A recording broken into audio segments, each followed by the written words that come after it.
Okay, si Jollibee ay may inihandang regalo para kay Ate Jenny!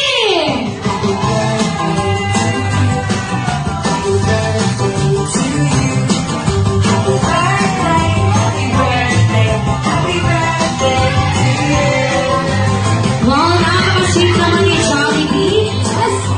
Thank you so much, Jollibee, sa regalo. Pero alam niyo ba na hindi lang yan ang baon ni Jollibee para sa ating birthday celebrant? Yes. Dahil balita ko raw, meron siyang inihanda 3 wishes para kay Ate Eunice. Wow! Alright, so for your first wish, Jollibee, si Ate Eunice ay patuloy na lalating matalino at malakas!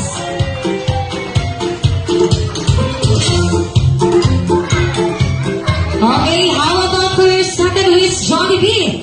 Si Ate Eunice ay patuloy na lalaki, may malinis na puso